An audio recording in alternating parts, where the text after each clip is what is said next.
peu tardive, j'en conviens. C'est ça, M. Bayeul. Une cérémonie particulière parce que nous l'organisons au-delà du calendrier traditionnel du mois de janvier. Particulière également parce qu'il me revient d'y représenter Jean-Jacques Vaille, empêché. Monsieur Vaille, qui m'autorise à vous dire qu'il est effectivement amené à subir une intervention chirurgicale prochainement, qui le tiendra éloigné des affaires hospitalières pendant quelques semaines. Mais rassurez-vous, je l'ai eu au téléphone hier soir encore, et son moral est très bon. Alors la cérémonie des vœux, c'est toujours l'occasion de faire un déroulé rétrospectif de l'année écoulée.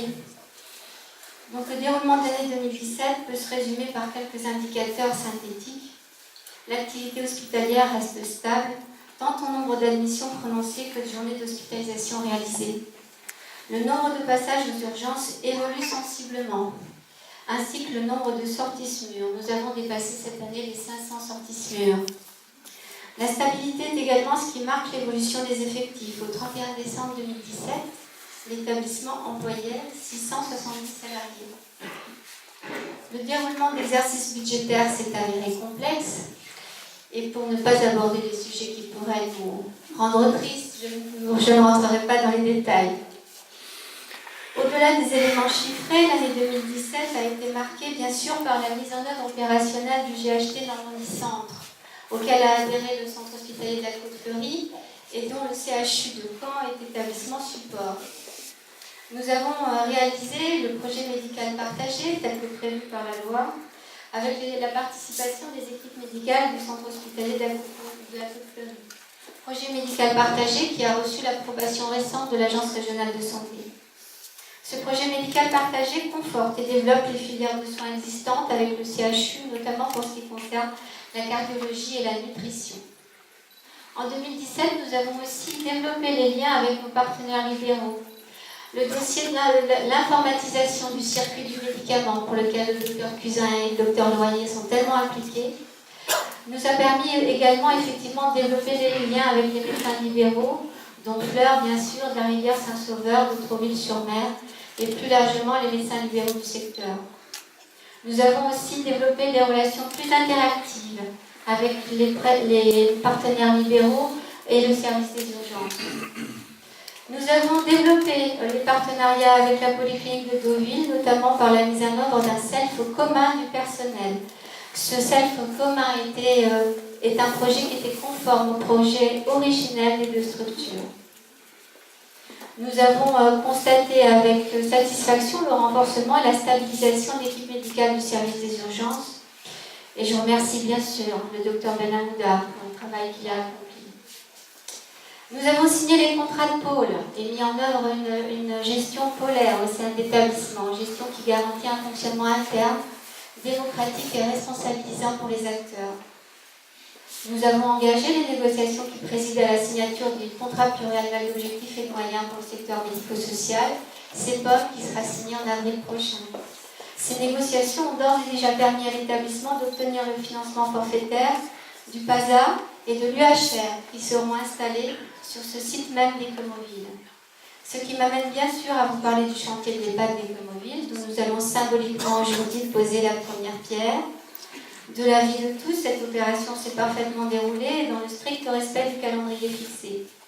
À ce titre, et sans vouloir prendre trop d'avance sur la cérémonie d'inauguration à venir, je remercie bien sûr M. Giano et M. Yolas, les architectes, l'entreprise Louis, maître d'œuvre et ses représentants, M. Deleuze, assistant maîtrise d'ouvrage, qui de longue date reçoit la confiance de l'établissement, M. Destin, bien sûr, responsable technique tant investi. Les professionnels de l'EHPAD Donfleur, portés par Christine Lenné, cadre supérieur de santé, Bérangère Puisnet et Valérie Géane, cadre et infirmière coordonnatrice, sont dès l'origine associés à ce projet, notamment pour ce qui concerne la définition des organisations de travail à venir. Certains résidents ont pu visiter une partie de locaux en avant-première et ont hâte de les investir. Cette EHPAD est une belle réalisation dont l'institution et Jean-Jacques Vaille, son directeur, qui l'a porté, peuvent être fiers. Il apporte une amélioration considérable du cadre de vie des résidents, mais également des conditions de travail du personnel.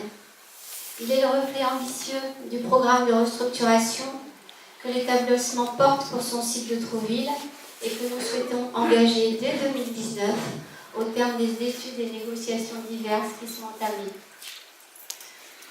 En 2018, nous portons également le projet d'extension capacitaire du service de soins de suite gériatrique, la création d'un SIAD d'urgence, la création d'un hôpital de jour gériatrique, le développement des consultations de spécialité proposées sur le site de Cricbeuf. Nous soutiendrons en 2018 le projet porté par des acteurs privés en faveur de l'installation d'un IRM sur le site de Cricbeuf. Nous portons avec le siège de Pont-l'Évêque le projet de création d'un site de production culinaire commun à nos deux structures. Sur le plan patrimonial, nous poursuivons en 2018 nos projets de vente du bâtiment Unifaz, des terrains d'Écomobile et bien sûr du site libéré par les Pâques Gonfleurs. Pour conclure, je voudrais profiter de ce lieu qui nous permet de mettre la lumière sur le secteur gériatrique pour rendre un hommage particulier aux professionnels qui exercent auprès des personnes âgées.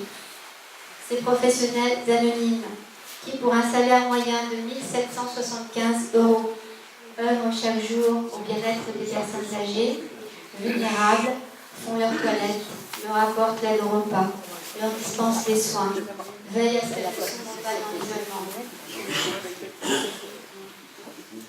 Au-delà des coups de projecteurs médiatiques éphémères, je salue ces professionnels et leur assure que l'établissement mesure la difficulté de leur exercice quotidien.